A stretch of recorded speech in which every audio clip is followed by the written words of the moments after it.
afternoon, everyone. It's a great pleasure. Thank you. Linda, we have some fans in the crowd. That's always nice. Good afternoon. Thank you very much for joining us this afternoon and for what's, I believe, going to be a great conversation. Linda, thank you for joining me here on the stage. I know it's been a very busy couple of weeks for you, so much appreciated. It's a pleasure. I'm really happy to be here. I've learned that you shouldn't eat couscous right before you speak. Yeah. So it's day 2 at the Toronto Global Forum, and the tagline this year is leading in times of transformation, something that you do every day, and so I really do look forward to our conversation. 2025, to say the least, has been an eventful year. Uncertainties here to stay with us, and for leaders, what's really important is to stay focused and find opportunities in such complex times. And you're doing exactly that. I saw you announce 2 transactions just last week, and hopefully we'll get to that in a bit. But what I thought what we could do is start with a couple of broader themes. The CUSMA Joint Review is upon us. It will be great to hear your perspective on that. Canadian productivity gets a lot of airtime. You have a very interesting and positive perspective on that, so I'd love for you to share that with the audience today as well. And then I think it will be great to talk a bit more about Linamar and how you're managing these times, and then to leadership more broadly, particularly around diversity and even personally for you as well. So let's start with the CUSMA Joint Review. It's very important to our economy. It's important to our partners, the U.S. and Mexico. You've been very involved in the last negotiation. You were on the Prime Minister's Council on Canada-U.S. relations. So how are we positioned going into this discussion this time around? Yeah, I mean, I think that we're actually really well positioned. When I look at the Canada-U.S. relationship, I think we're actually quite important to each other. You know, notwithstanding the fact that I think the U.S. is trying to make us think that we're not that important, I think we are quite important. You know, when I look at the broad level of our trade, I mean, if you let's exclude energy, because I think it's its own piece, but and just look at goods and services. The U.S. actually sells more goods and services to Canada than we sell to the U.S. So we're actually the only trading partner in their top 5 trading partners where they have a surplus with our country. So that's got to matter. And something like 35 or 36 American states count Canada as their #1 customer. So we are important to each other. Of course, the U.S. is critically important to our businesses, but I think we're quite important to them as well. So I think there should be good motivation on both sides to get a deal done. I think that Trump and Carney clearly have a good relationship, and I think that's really important and good. You know, that's the basis of getting a deal. I mean, both sides are the basis of getting a deal, right? Is you know, both of us being motivated to make a deal, and you know, having a good relationship with each other so that we can get there. So, I mean, in my opinion, the critical thing for us to do right now, although of course USMCA is on the table for, you know, revisiting and renegotiation, and that work has begun. I think the critical thing we need to do right now is negotiate around getting rid of the 232 tariffs that are happening for auto full vehicles, as well as, of course, metal and metal derivatives that are impacting just so many companies, both in Canada and in the US, and creating a huge amount of additional cost, mostly for the US consumer. And you know, when I look at inflation levels in the US, they're a lot higher than they are here in Canada and growing more quickly. And I have no doubt that they're going to continue to grow quickly based on everything that's going on. So I think we need to nip that in the bud. We need to get an agreement on the 232 tariffs, something interim, and then move forward to the USMCA renegotiation. I also think we should stop calling it CUSMA, because I think that's dumb. Okay, USMCA. Yeah, we should just call it that. Have one name. Give it his name. Why not? Yeah. Of course. So the other topic that we said that we touch on more broadly is around productivity, and obviously that's tremendously important to any economy, including Canadian, because it's at the core of prosperity and underpins improving living standards in the country. And so when Canadian productivity has been in the headlines over the past few years, it tends to have a negative slant to it, particularly when compared to the US, but not only.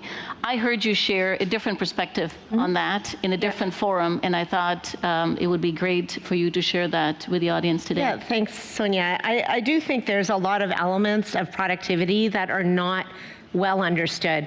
And I think for Canadians, there's three things that Canadians should understand about productivity in Canada. Number one, when people say GDP per capita productivity in Canada is lagging the US, people immediately think business productivity is lagging and not growing, when in fact, that's not the case. If you look at just business, just the business sector, has been steadily growing productivity for the last 25 years. It's increased 50% in the last 25 years. I'll tell you what's not growing productivity, and that is government workers and not-for-profit workers that are in the denominator of our calculation and doing nothing for the numerator. This isn't just my opinion. There is data. I can show you a chart. I have a chart. And you can see it is a dead flat line for the government and not-for-profit sector in terms of GDP per capita of workers in those areas versus this steady growth of 50% over the last 25 years. So you should feel good knowing that the business sector is growing productivity. Number two, we are lagging in the overall against the US, but I think what most Canadians don't know is we're tracking pretty much exactly the same trajectory as other advanced economies, like the G7 and other countries in Europe. If you look at a chart that looks at the last 50 years of productivity growth in the US, versus Canada, and you separately graph the G7 and other advanced economies. G7, Canada, other advanced economies, almost identical trajectory, and we all lag the US. So I think the question is more, not like what we're doing wrong, although of course we want to learn of how to do things differently, but what's the US doing that's driving their number up so much? And how do we emulate that? There's not near enough focus on that. Personally, I think it's to do with the tech sector. There's such huge revenues and sort of low employee base. That's got to be a major driver, which brings me to the third really important point, and that is that although overall productivity lags the US, sectorally, there are sectors that are actually growing productivity faster, manufacturing being one of them. If I look at manufacturing productivity since 2010 to today, we have grown 13% in Canada, and the US has grown 6%, double. Our productivity in the manufacturing sector in the last 15 years is double the rate of growth of the US. Nobody ever talks about this stuff. And I find that really frustrating because if we keep telling ourselves how bad we are, like we're not gonna feel good in the end. You're just gonna feel bad. And in fact, I think there's a lot we have to feel good about when it comes to productivity, particularly in certain sectors, actually financial services being one of the other sectors that's outperforming the US in terms of productivity over the last 15 years. No, absolutely. Details matter. It's all about the nuances. And actually, we heard that at a conversation yesterday morning where averaging things out is not a good thing to do, because then you don't get to highlight the more important elements, which you just did right now. There's no better way to make data meaningless than to aggregate it. Yes. So, so given that perspective that you just shared with us, and of course your view around global industrial trends, how would you characterize Canada's competitive position today? I sense a positive outlook. Yeah, absolutely. I actually think Canada is in an outstanding position right now globally for a lot of reasons. The first being the productivity piece that I just talked about, where I think in particular in certain sectors, we're more productive than the US and growing rapidly. There's been huge investment certainly in the manufacturing sector, in new technologies to drive that. And I think that's fantastic. I think that we're in a very lucky position as well in terms of having huge access to critical minerals, fresh water, more than almost any other country in the world. Clean electricity. Our electricity grids in Canada are north of 80% green. Some provinces have 95 or 99% green electricity. That's amazing, you know. Very few countries can say that. We've got an amazing technology sector. Look at what's happening in the tech sector. AI, I mean, we're a global leader around AI with research that's happening here and little companies that are popping up that are helping. Certainly on the manufacturing side, we are using these companies to help us implement AI technologies in our business. The strength of that tech sector is enormous. There's actually, I read that the density of technology-based startups in Canada, or in like sort of southern Ontario, that corridor between, you know, Waterloo, Guelph, Cambridge, Toronto, is the second highest in the world, next to Silicon Valley. That's a huge asset, right? Because so much of the future is going to be around AI, technology. How do we take all this new technology and help it and use it to make us more and more efficient? So all of that is happening in our country. And then I think we have an underlying fabric of a good education system, a good healthcare system, great healthcare, the quality of healthcare that we can get in our country. And who knew that this would be something that you could put on the asset side of the ledger that everybody wouldn't have? But we also are a country that believes in democracy and good governance and inclusion and diversity. Not to mention basic human rights. And who would ever think that wouldn't be a self-evident truth? You know, and so I think we can't take that for granted either. So I feel really proud of our country, what we've accomplished, and where we stand competitively in the world. And I feel like the decades ahead are ours to grasp and really go after. And there was another element we heard together just last week around quantum.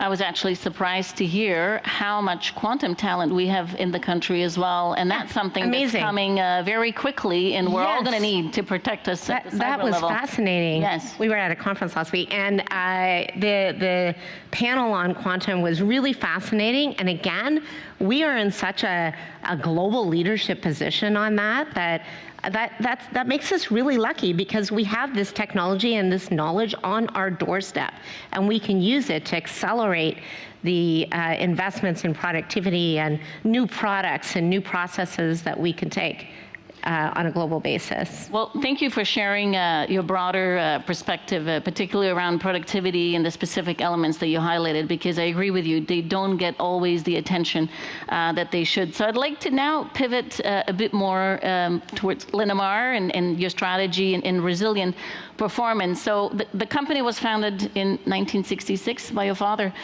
Frank, and the company grew from a one-man operation to a global advanced manufacturing company. And under your leadership for the last couple of decades, you've expanded in terms of geographic presence, the business, the products, with a strong focus on operational efficiency and sustainability as well. So you have gone through transformation as a company over that period of time. And so when we look at today's environment, yes, it's different, but transformation is not new. So what are you leaning on in the current environment to drive the performance at Linamar? Yeah, I mean, I think that Linamar has always been a very entrepreneurial, opportunistic company. And I think that has been a huge part of our success, is our attitude and what we're looking for. I mean, when times are challenging, when times are tough, that's when often the most opportunity can be found, right? It's about how you approach it and how you look at it, Having that sort of positive mindset, how do we get things done? My dad used to always say to me, how yes, not why not. It's the same reasons, right? It's the same things of what you have to overcome, but it's that perspective that how do I make this happen? So, if I look back on the last 4 or 5 years, we have two parts of our business. About 70% is automotive parts, which I think most people think of Linamar as, but 30%, like a $3 billion of revenue of our because we were $10 billion last year in sales. Thank you. That was thank you. That was actually, little aside, a goal that I set out for us. I was just telling somebody at lunch. In 1999, we were just about $1 billion in sales, and I set a goal for us to be $10 billion. Congratulations. And people thought I was crazy, but anyhow, we got it done. But so anyhow, I was looking back on the last 4 or 5 years in the automotive industry, for instance, it's been tough, right? We had COVID shutdowns, we had outrageous cost increases in energy, in materials, and electronics, and a whole variety of areas. We had this huge sort of pivot that, everybody decided we were all going to drive battery electric vehicles starting tomorrow without actually checking with consumers to see if that's what they wanted to do. So there was huge investment that has, absolutely not materialized into sale, the big collapse really in terms of sales of what was expected in battery electric.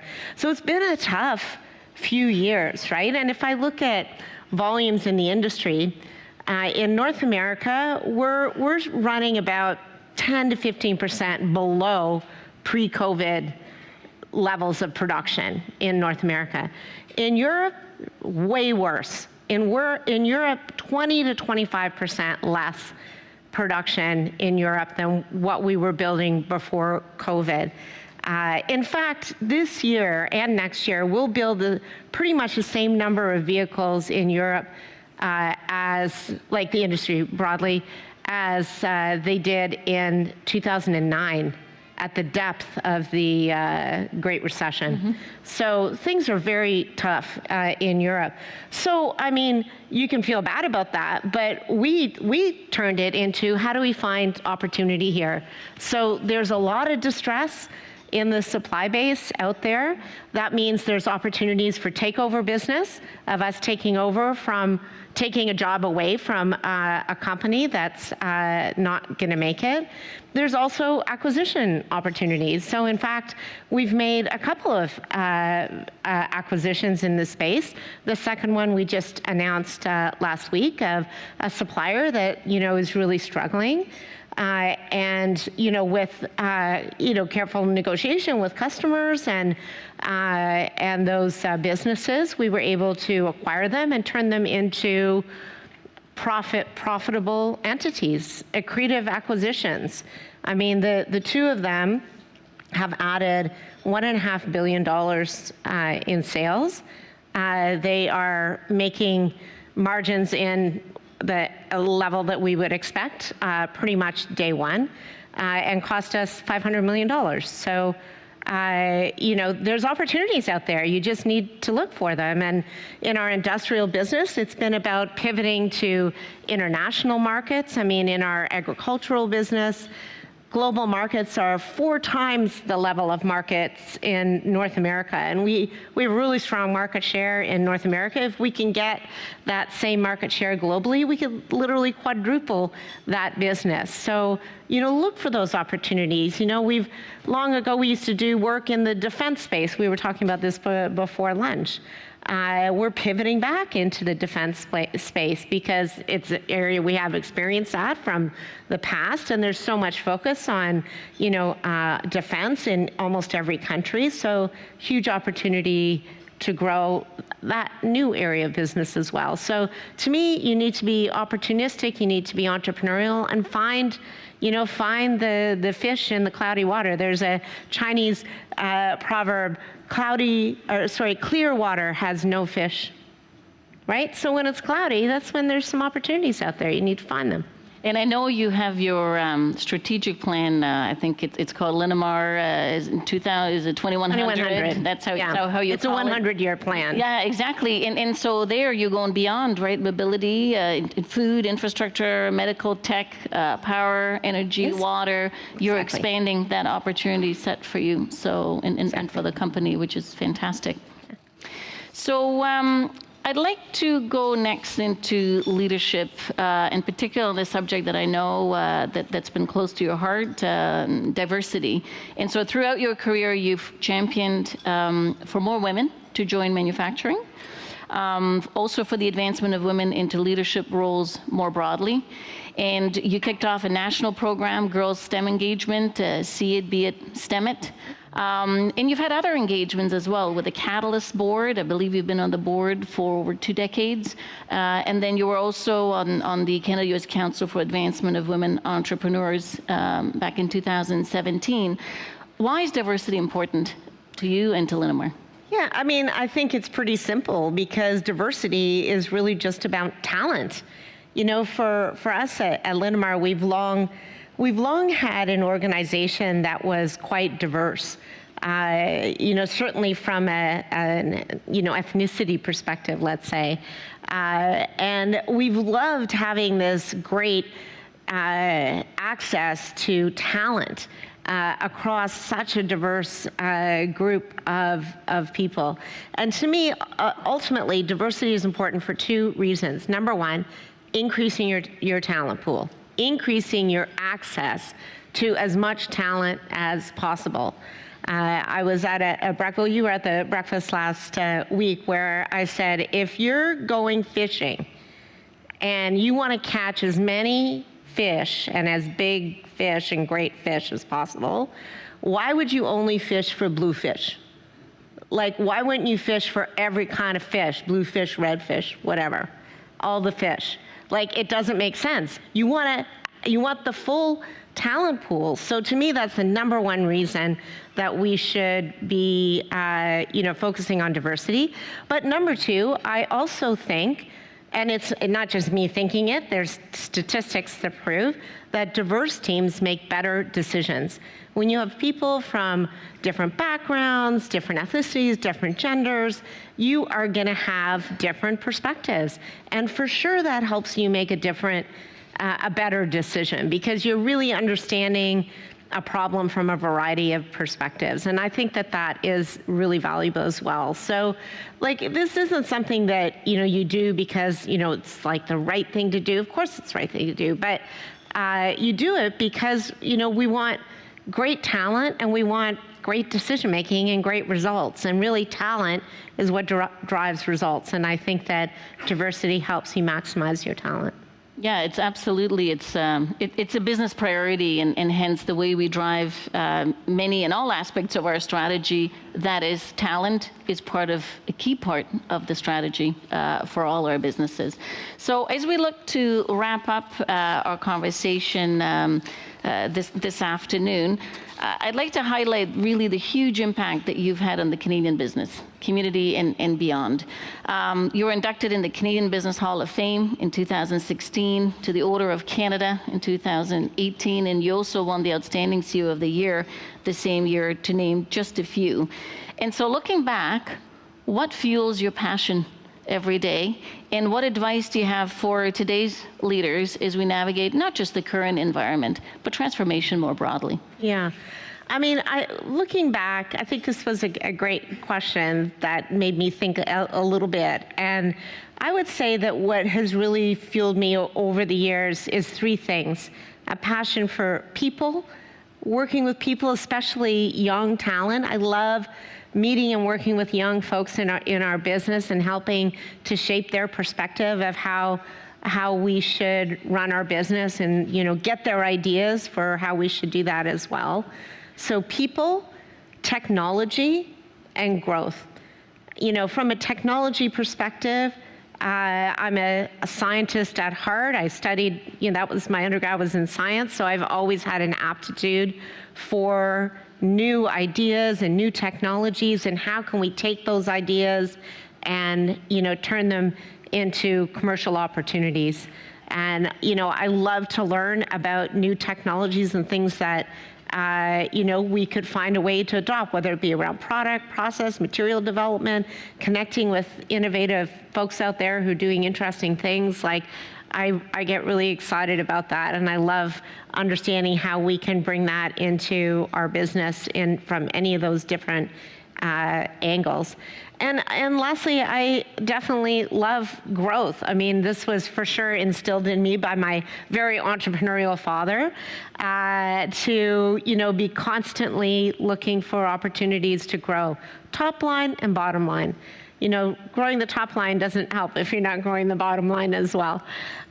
So, looking for those opportunities, being entrepreneurial, meeting somebody, talking to them about their business, finding some common ground and opportunity, I think is really exciting and really rewarding. So I would say those are the things that, I've enjoyed the most and that I love to do every day when I go to work. In terms of, the perspective for leaders today, I think there's no shortage of challenges that are out there. We're living in a time, there's lots of new technologies, trying to understand those and how's that fit. There's economic considerations, political considerations, and then this whole, evolution that we touched on a little bit earlier of things that we thought would always be the case that suddenly are not really the case. The dial back on globalization in the U.S. And I'd just like to point out it's the U.S. that is dialing back on globalization, not the rest of the world. The rest of the world, like people say, oh, globalization is dead. It's only dead in the U.S. Okay, so like the rest of us, there's still a lot that we can do together. So, there's a lot of these newer challenges, right? Like that, and some of the human rights and freedom of speech and things that we always kind of took for granted. So, I think that it's a tough time to be a leader and figure out how to work all that, how to find the opportunities, how to be there for your teams.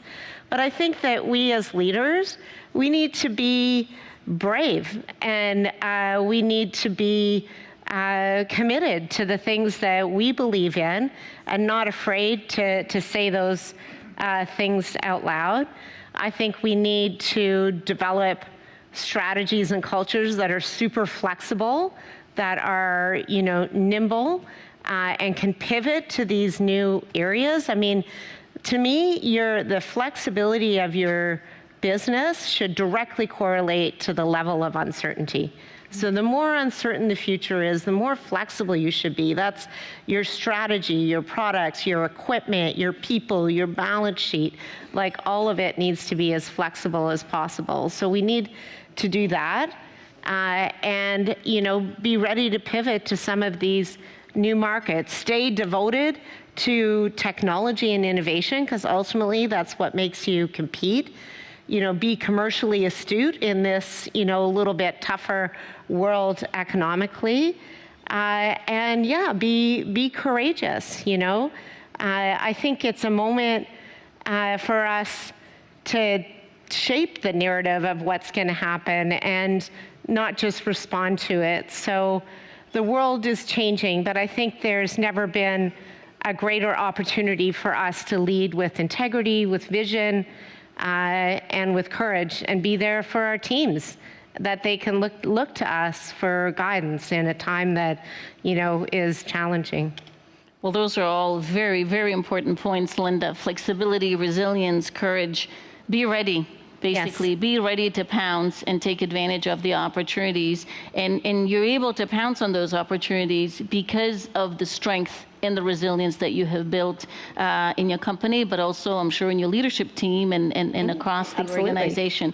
Well, look, I've had the pleasure to get to know you in the recent years through engagement with the Business Council of Canada, and it's tremendous to engage with you. You're always positive. There's great energy. I love that. Your how yes, not why not. Right. I think we're definitely bringing a lot of positive energy into this room, and so I hope everybody else is feeling it as I am. So ladies and gentlemen, please join me in a round of applause and thanking Linda. Thank you. Great, that was awesome. Thanks very much. That was good.